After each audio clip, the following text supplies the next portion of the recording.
Bonjour Elisa, j'espère que tu vas bien. Bonjour. Salut.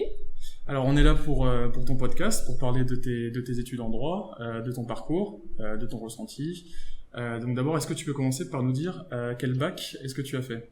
Alors j'ai fait un bac littéraire que j'ai obtenu en 2014, donc ça commence à remonter un petit peu. Ouais. Et je l'ai obtenu avec mention, j'ai eu la mention bien, et je suis allée en littéraire un peu. Vraiment là je pense que moi c'était du pur L littéraire par choix, parce que en sortant de seconde en fait j'avais un profil où je pouvais aller dans n'importe quelle filière, j'avais la même moyenne dans toutes les filières, enfin on a fait une espèce de simulation et j'avais des très bonnes moyennes partout. Ouais, t'étais assez polyvalente. Ouais, c'est ça, et j'ai vraiment fait le choix d'aller en littéraire parce que j'étais vraiment passionnée par la littérature, le théâtre, la philo, tout ça. ouais, un peu la philo, pas tant que ça, mais voilà. Et puis les langues aussi, enfin vraiment c'est pur profil littéraire je pense. Et ES je trouvais que c'était trop vague, je me voyais pas faire de l'économie et des trucs comme ça, du coup je suis allée en L. D'accord. Et après ton bac, est-ce que tu savais à peu près ce que tu voulais faire au niveau professionnel ou pas du tout? Alors ça a quand même beaucoup changé en 2 années de lycée entre première et terminale, où je suis rentrée en première en voulant aller en IEP, faire de la science politique et pourquoi pas aller après sûrement travailler dans l'administration publique et même plus à l'échelle européenne, je voulais travailler au Parlement européen. D'accord. Et puis après en fait j'ai un peu changé et j'ai voulu aller en prépa littéraire et plus tourner, en fait je voulais faire l'école des chartes, donc c'est du coup en histoire de l'art, enfin pour être conservateur de musée, etc. Parce que j'étais passionnée par le latin. Oui, à un moment je voulais même faire une licence de latin, mais vraiment que du latin, Le reste, je m'en foutais, je voulais vraiment faire que du latin. Pour moi, le latin en terminale, c'était comme faire des sudoku. Enfin, genre, je faisais du latin juste pour m'amuser. Enfin, c'était vraiment bizarre. Okay. Et puis après, en fait, on m'a un peu cassée. Enfin, j'ai ma prof de littérature en terminale qui m'a dit non, mais en prépa, tout le monde sera comme vous. Tout le monde aura la même culture que vous. Tout le monde, voilà. Je sais pas si vous pourrez vous démarquer des autres. Enfin, j'ai vraiment été cassée. Et du coup, je me suis un peu remise en question. Je me suis dit, qu'est-ce que tu veux faire? Et je suis retournée un peu à la science politique en disant, je vais faire une licence de sciences politiques à la fac, voilà. Et sauf que au moment, c'était APB à l'époque, au moment de faire le dernier instant de choix, en fait, j'avais mis sciences politiques, droit et que du droit, je crois. Même j'avais fait droit histoire de l'art, droit histoire. Enfin, j'avais mis des trucs comme ça. Et le moment venu, on m'a dit, la politique, Elisa, ce n'est pas un métier. Et du coup, j'ai mis droit en premier et sciences politiques en deuxième. Voilà. D'accord. Ok. Donc du coup, t'as fait une licence de droit, c'est ça? Ouais, j'ai fait une licence de droit. Où ça? À Paris 1 Panthéon-Sorbonne. D'accord. Une licence de droit général? Droit général avec un parcours en 3e année de droit international et européen. D'accord, tu peux nous en dire un peu plus? Oui, alors en gros, en fait en première année à la Sorbonne, on a relations internationales, qui est un peu du droit international public, et du coup ça m'a plu, enfin j'ai vraiment été intéressée par cette question-là. J'ai fait un projet de solidarité internationale pendant 2 mois au Pérou, et du coup je suis revenue en disant oui Lisa, tu feras pas que du droit français, t'as besoin de cette dimension internationale, et je suis vraiment européaniste au fond de moi, et du coup je voulais vraiment aussi être au niveau européen, enfin je pensais que c'était très important. Donc le meilleur parcours en 3e année, c'était droit international européen, puisque on a droit international public encore, on a droit européen, on a aussi plein de matières, commerce international, enfin tout est tourné vraiment autour de l'international, donc c'est beaucoup mieux. Et alors maintenant, qu'est-ce que tu fais? Et du coup maintenant je suis en master 1 de droit international des affaires. D'accord. Et ça me plaît pas du tout, ça m'a pas plu, enfin je l'ai même redoublé mon master en pensant que peut-être c'était juste parce que j'avais pas assez travaillé et que voilà. Et en fait non, le droit international privé c'est vraiment une matière très compliquée, c'est considéré comme les mathématiques du droit, du coup beaucoup de logique, c'est une construction très particulière. Je pensais vraiment que ça allait être comme un peu le droit international public que j'avais avant, droit européen, enfin toutes ces matières-là où j'avais plutôt bien réussi. Et en fait non, pas du tout, et du coup je me suis un peu remise en question et du coup je me réoriente parce que ça me plaît pas et je me rends compte que je me vois pas faire que du droit et j'ai envie d'être un peu plus pluridisciplinaire et plus transversale. D'accord. Et alors du coup, vers quoi est-ce que tu te réorientes? Du coup, là, je me réoriente en management des ressources humaines. D'accord. Et donc, j'ai un peu postulé partout. Moi, j'ai postulé tant à l'université qu'en IAE, donc c'est les instituts d'administration des entreprises. Donc, c'est considéré comme un peu on va dire, c'est comme un peu des écoles de commerce et des écoles de management rattachées à l'université. Du coup, c'est public et ça coûte beaucoup moins cher que des écoles de commerce et c'est parfois mieux reconnu, plus réputé dans certaines villes, dans certaines formations. Et pour les ressources humaines, du coup, c'est vrai que moi, là, je m'oriente plus vers tout ce qui est une partie durable du coup avec la responsabilité sociale des entreprises qui a toujours une dimension un peu juridique mais qui touche aussi des aspects de management puisque ça touche à l'impact environnemental et social de l'entreprise ou mettre en place des actions un peu pour faire en sorte que son entreprise soit plus responsable au quotidien. Et est-ce que Elisa, durant ton parcours, t'as fait partie d'associations ou d'un bureau étudiant Oui, j'ai fait partie du coup de l'ACID Sorbonne, donc c'est l'association des étudiants de l'école droit de la Sorbonne, où je suis rentrée en première année dans cette association, où j'ai fait une année où j'ai regardé un peu ce que faisait l'association, les différentes actions qu'il y avait, etc. Et puis je suis devenue membre active de cette association au bout d'un an. Et je me suis plus en fait intéressée à tout ce qui était la représentation étudiante, c'est-à-dire être élue en conseil d'université. Donc j'ai été élue à la commission de formation et de vie universitaire pendant 2 ans. J'ai été élue au sein du conseil de l'école droit de la Sorbonne aussi pendant 2 ans. Et j'ai été du coup représentante étudiante au directoire de l'école droit de la Sorbonne. Et donc je me suis orientée vers ça. J'ai fait une 3e année en tant que vice-présidente en charge du coup de la représentation étudiante et des études juridiques. Donc qu'est-ce qu'on entend par études juridiques ? C'est tout ce qui est orientation et insertion professionnelle. On a organisé des cafés d'orientation, on a organisé la journée de présentation des masters pour justement quand on doit faire le choix entre les masters, c'est très compliqué, il y en a beaucoup qui se sentent perdus et on a participé à d'autres journées comme ça où on fait les journées de portes ouvertes, etc.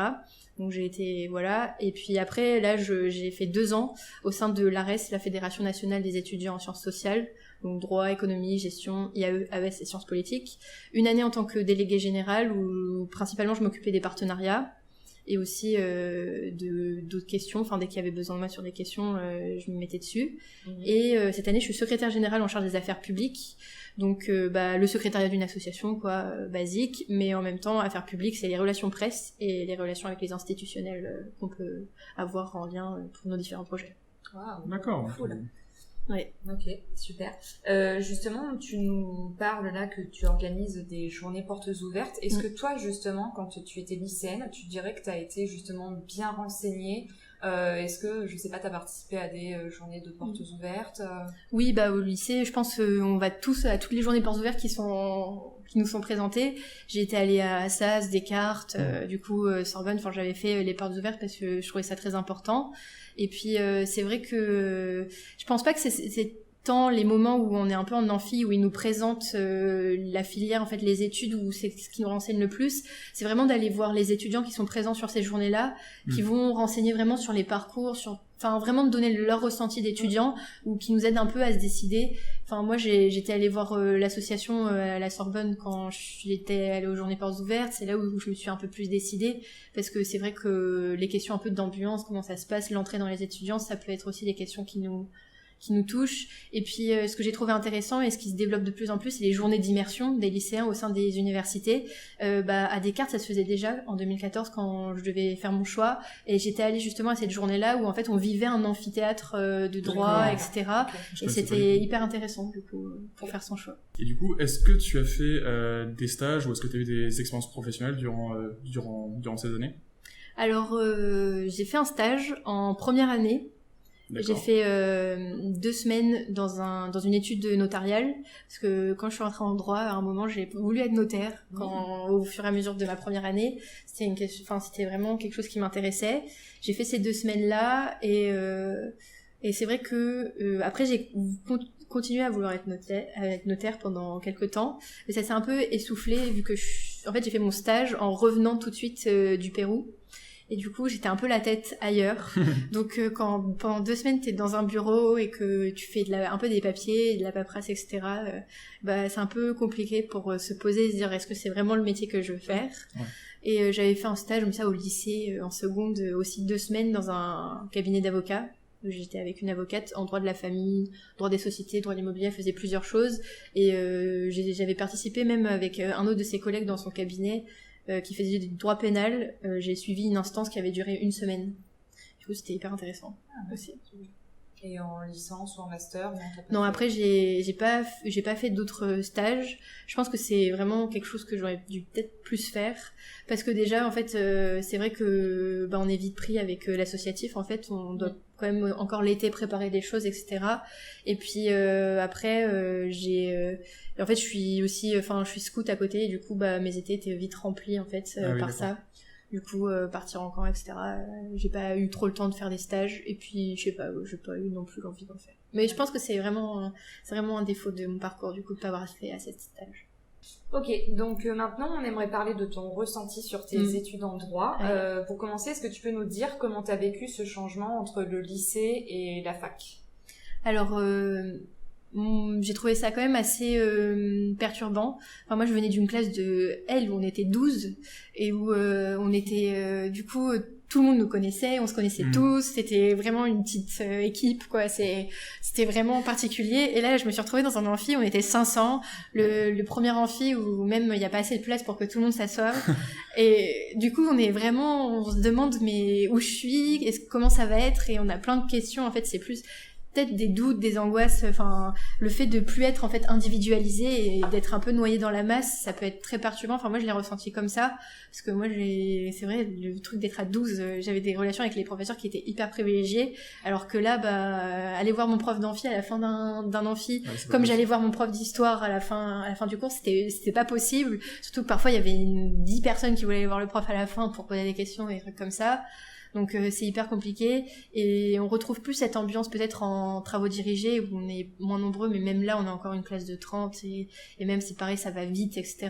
Donc j'ai vraiment été déstabilisée je pense au début, où j'ai pas très bien réussi même les travaux dirigés, mais après j'ai vite pris le pli. Enfin je pense qu'il faut vraiment 2-3 semaines d'adaptation quoi. Enfin sinon on peut pas être adapté tout de suite du jour au lendemain. Même un public hyper éclairé. Moi, dans ma famille, il y en a plein qui étaient professeurs d'université, qui m'avaient déjà expliqué comment c'était. Mais je pense tant qu'on le vit pas, on peut pas être préparé. Enfin, faut se dire qu'on sera forcément déstabilisé. Il faut se mettre dans le bain. Ouais.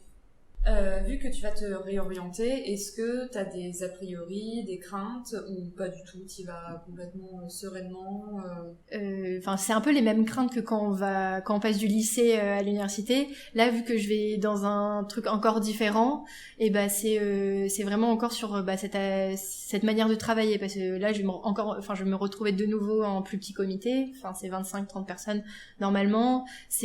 En plus là, c'est des méthodes un peu différentes, beaucoup de travaux en groupe, beaucoup de présentations, c'est moins de théorique, moins de grattage de papier comme je faisais en licence et encore en master. Donc j'ai un peu cette appréhension là, et puis là en ce moment je suis dans les doutes. Est-ce que c'est vraiment ce que tu veux faire? Enfin je pense qu'on a tout le temps tous les mêmes doutes quand on attend les réponses pour les sélections de master. Est-ce que c'est vraiment ce que je veux faire? La peur de me retrouver sans rien, je pense que c'est quelque chose que on peut beaucoup avoir. Et aussi un peu les préjugés qu'on peut avoir, parce que il y en a beaucoup qui me posent ces questions en entretien, mais mademoiselle, vous venez de droit, pourquoi vous voulez faire ça? C'est un peu, en fait, c'est préjugé sur en fait, vous avez commencé le droit, vous devriez finir en droit. J'ai l'impression que même si on parle beaucoup d'orientation, réorientation, formation tout au long de la vie, seconde chance, etc., notre système est encore hyper fermé on a commencé ça, il faut finir dans ça, et beaucoup ne comprennent pas quand, en fait, on a changé. Ils essayent beaucoup parfois de creuser le pourquoi. J'ai même eu le droit presque à une psychanalyse de moi-même sur comment vous analysez votre échec en master. Enfin, c'est vraiment perturbant, et c'est plein de petits doutes comme ça qui s'accumulent en mode est-ce que c'est vraiment fait pour moi? Est-ce que je vais me plaire? Est-ce que voilà. Et alors Elisa, selon toi, ça serait quoi les qualités pour bien réussir ces études de droit? Alors, l'organisation, être rigoureux, enfin, je pense que on va tous être d'accord sur ça, puisque le droit, c'est une discipline qui demande d'être rigoureux de par son raisonnement un peu logique.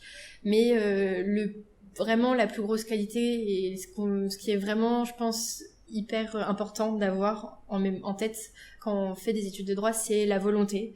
C'est d'avoir vraiment un but précis et d'avoir vraiment un projet professionnel défini, parce que vu tous les moments qu'on a un peu comme des montagnes russes quoi, à un moment on est hyper content, une matière nous plaît vraiment, mais l'autre à côté elle nous plaît pas du tout, et je pense que quand on sait vraiment ce qu'on veut faire, la matière qui nous plaît pas à côté, on se dit c'est pas grave, ça va pas être bénéfique pour mon métier plus tard. Moi ce que je veux faire, c'est par exemple quand on est juriste d'entreprise, on se dit si c'est le droit des sociétés, je me donne un peu dans cette matière. Le droit administratif, j'en ai un peu moins besoin, et je pense que c'est comme ça que on peut mieux y arriver, c'est en ayant vraiment cette volonté et ce projet fixe. En fait, sans but en droit, on peut vite vaciller et arrêter quoi.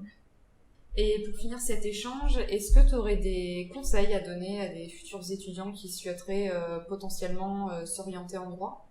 Alors, vous enfermez pas dans le droit pur. Essayez quand même d'avoir toujours une ouverture d'esprit sur ce qui vous entoure, même sur l'environnement et l'université qui vous entoure, en prenant part parfois à la vie de l'université, en étant dans une association ou même pas forcément, juste en s'y intéressant. Parce que souvent, en fait, à l'université, ce qui est beau, c'est tout ce qui est autour. C'est pas tant ce qu'on y fait quand on est dans les études. Je pense que c'est quelque chose auquel il faut s'intéresser, et d'autant plus en droit, on peut penser qu'on est les meilleurs, que c'est la meilleure filière, et avoir une espèce d'ego surdimensionné des juristes. Et je pense qu'il faut aussi relativiser ça et se dire qu'autour de nous, il y a parfois des gens qui font des choses aussi bien que nous, et garder une ouverture d'esprit sur ce qui se passe, parce que il n'y a pas que le droit dans la vie, et parfois il y a l'actualité autre qui est aussi intéressante. D'accord. Eh ben merci beaucoup pour ton témoignage, c'était vraiment super Merci sympa. à vous pour toutes ces questions intéressantes. Super. Merci.